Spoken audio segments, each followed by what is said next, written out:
안녕하세요. 오늘은 이민에 관해서 한번 대화를 나눠보도록 하겠습니다. 아마 대한민국 국민이라면 다 한 번쯤은 상상을 해보셨고, 가면은 뭔가 더 나은 게 있지 않을까라는 어떤 그런 이제 그 환상 같은 생각들을 해보셨던 경험이 다 있으실 겁니다. 왜냐하면 이제 한국이 너무 이제 치열한 곳이다 보니까 이제 그런 생각을 하게 되는 거죠.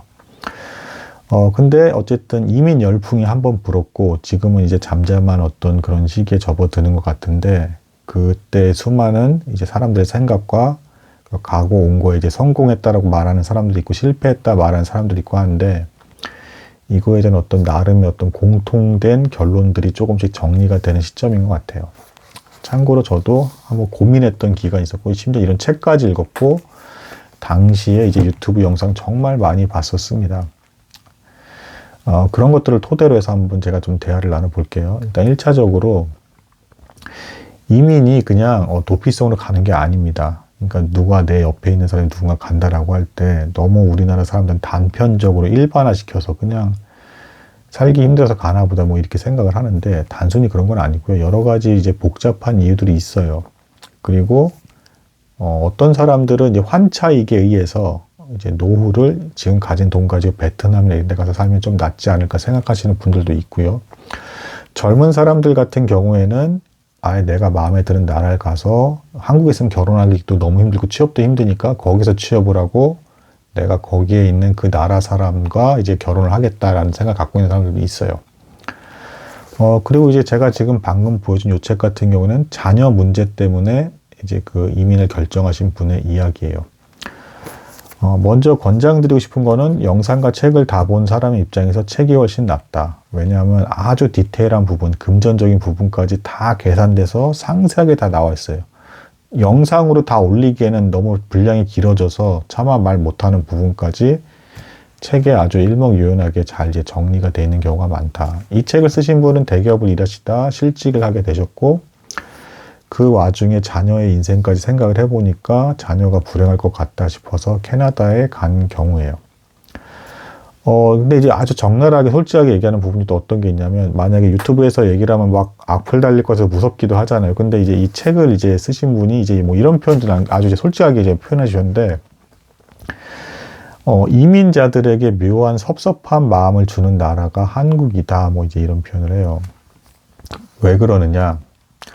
한국이 여전히 잘 살고 계속 경제 성장을 이루고 사람들이 그래서 어쨌든 겉으로 보기에 행복해 보이는 모습들을 보면 시기심이 아니고 본인이 선택을 했잖아요. 근데 내가 선택이 잘못된 것이 아닌가에 대한 어떤 두려움 같은 게 있는 거예요. 거기에 있었던 게 맞는 것인가? 내가 괜히 여기에 와가지고 더 고생하고 있는 인생을 사는 것인가? 어쨌든 조금이라도 나은 삶을 원했기 때문에 온 거잖아요. 근데 이제 여전히 한국이 이제 잘 살고 어쨌든 겉으로 봤을 때 화려하고 이런 것들을 보면서 이제 내 선택이 잘못된가에 대한 어떤 그런 게 생길 수도 있다라는 거 아주 솔직하게 이제 말씀해 주시고요.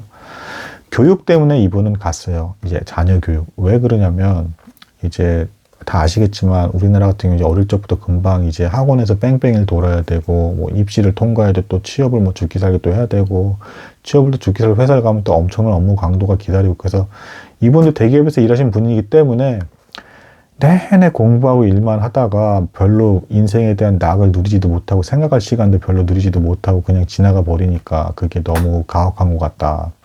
그래서 실제로 캐나다에 살면서도 자녀에게 뭐 이런 얘기들을 뭐 하셨다라고 합니다. 뭐 이 아이에게 너가 한국에 있었으면 너는 지금쯤 죽기 살기로 학원에서 밤늦게까지 뺑뺑이 돌면서 고생했어야 될 거야. 그럼 그 얘기를 들은 아이는 이제 아버지께 감사하다고 말하면서 이제 더 즐겁게 살아갔다라는 이제 얘기를 해주세요. 하지만 또 솔직하게 다행히 써주셨는데 장점만 있는 것은 아니었습니다. 캐나다 교육이 더 낫다라고 생각은 하시지만 그럼에도 불구하고 이제 단점도 있다라는 걸 분명하게 또 이제 기록을 해놓으셨어요. 차라리 한국식 암기식을 어느 정도 하는 게 좋겠다라고 이제 말씀해 주시는 부분들도 있고요. 그리고 너무 자유분방한 학교들이기 때문에 대마초를 피우는 학생들이 제법 많다. 뭐 이런 부분들이 좀 불안감을 이제 표현해 주셨고. 그리고 또 이제 한국 사람 입장에서 재미없다라는 얘기도 이제 표현을 많이 해요. 그러니까 좀 너무 이제 익사이팅하고 다이내믹하게 일을 많이 하는 어떤 환경에 있다가 이제 이런 데 오니까 조용하고 아무도 이제 딱히 관심을 기울여주지 않는 것에 대해서 편하기도 하지만 왠지 모르게 좀 허전해지는 그 묘한 느낌? 뭐 이런 표현을 이제 표현을 해주셨고요. 그 다음에 이제 또 생각을 해보실 게, 병원 같은 경우에서도 당연히 너무 느리게 처리가 된다. 그래서 기다리다가 자연 치유가 되는 경우를 너무 많이 경험을 한다. 이런 단점도 표현해 줬어요. 하지만 전반적으로 복지라든가 사람에 대한 인권, 그리고 함부로 이제 이제 사람을 평가하는 어떤 이런 건 없는 거에 대해서는 굉장히 장점이다. 그리고 기부 문화가 많이 발전돼 있다. 뭐 이런 장점도 이제 얘기하십니다. 그 결론은 뭐 이민을 가서 뭐 성공을 했다, 실패를 했다, 뭐 사람들이 너무 단편적으로 얘기를 하는데 사실은 그건 이제 너무 일반화시켜 쉽게 얘기를 하는 것 같고요. 총합산, 그러니까 공통적으로 얘기하는 것도 있어요. 뭐 아무리 이제 외국에 가서 이민해서 사는 게 낫다라고 하는 사람들도 한국이 이제 인프라라든가 이 빠른 서비스의 속도라든가 뭐 병원 서비스 뭐 이런 것들은 다들 인정해요. 치안까지 좋은 것까지도. 캐나다도 여기서도 뭐 권총을 사용하고 뭐 강도가 이렇게 물건 놓고 가면 가져가고 뭐 이런 건 있다라는 건 분명히 말씀하십니다. 그런데 이제 그 대부분이 결국은 말하는 게 정신적인 부분들, 그 인간관계가 너무 피곤하다. 좀 묘한 게 있죠. 유독 외국 사람한테만 되게 친절하고 우리나라 사람들끼리에서는 유독 더 잔인한 것 같이 반응하는 게 좀 있는 것 같습니다. 왜 그런지 저도 정확히 다 이해는 못 하겠어요. 아무튼 그런 피곤함 같은 것들, 이런 것 때문에 이제 이민을 많이 생각을 하시는 것 같습니다. 그리고 이제 조건도 상대적으로 더 많이 따지죠. 그러니까 뭐 이제 여기서도 인간관계 얘기하지만 이 사람들은 좀 그냥 성품 좋고 하면 뭐 사적인 연락은 잘 묻지도 않고 그냥 이렇게 그럭저럭 좋게 이렇게 가면서 무던하게 인간관계를 좀 가기도 좀 의외 좀 쉽다 뭐 이런 얘기를 하세요 좀. 그러면서도 근데 또 이제 이런 것도 있다. 또 자녀가 한국 사람들이 보통 공부를 잘하는 편이기는 하지만 이제 막상 가서 보면은 언어의 장벽, 그러니까 부모가 이제 그 모국어를 영어나 불어를 사용하지 않잖아요. 그러니까 이제 거기서 이제 아이가 이제 어쨌든 이민 2세대까지도 그 영향을 받아서 좀 불리한 부분이 있다는 거. 그리고 극상유층까지 가는 거는 거의 불가능하다는 거. 거기서도 나름 그 모국에서의 그 천재라고 불리는 사람도 있기 때문에. 그리고 이민하는 나라 입장에서는 그 중간 계층의 기술자를 가장 필요로 한다. 그러니까 저희가 무턱대고 나라를 선택하는 것 같지만 사실은 그 나라가 이민자를 받는 이유가 있을 거잖아요.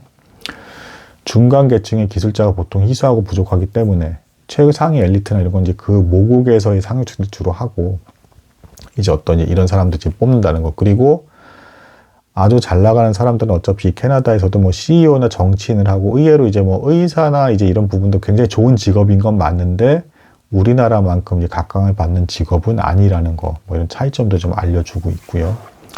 또 이런 현상도 발생할 수 있다라고 합니다.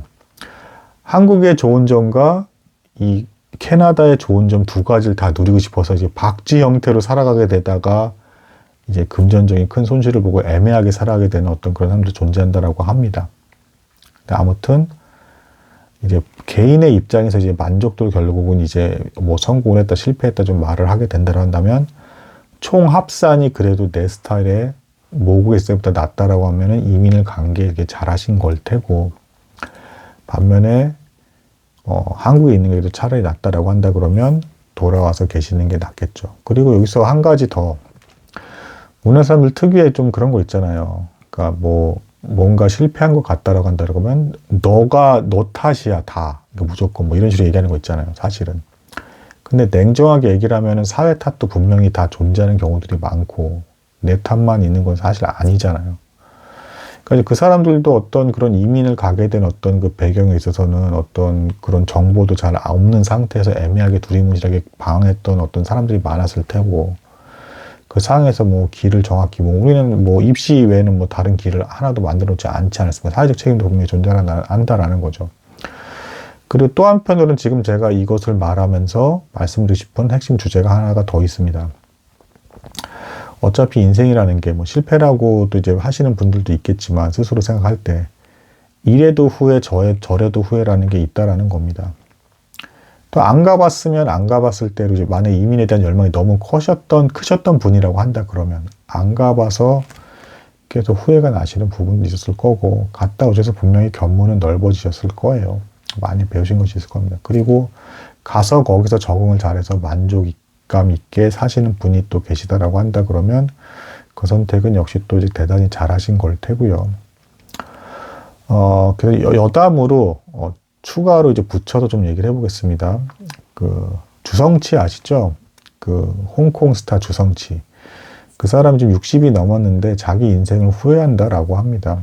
왜 후회한다라고 한다 그러면 이제 짧게 말씀을 드리면 이 사람이 이제 사실은 스타가 되는 과정이 되게 험난했어요. 막 완전 미남도 아니고 완전 이제 막 쿵우를 잘하는 것도 아니고 애매한 거였기 때문에 주성치식 코미디를 만들고 뼈를 깎는 노력을 해서 그렇게 해서 뜬 사람이에요. 그래서 이제 뜰 듯 말 듯 할 때 첫사랑을 만나게 됩니다. 근데 이제 그때 당시 연예계 분위기가 누군가 사귀는 사람이 있다라고 하면 뜨기가 힘들 거죠.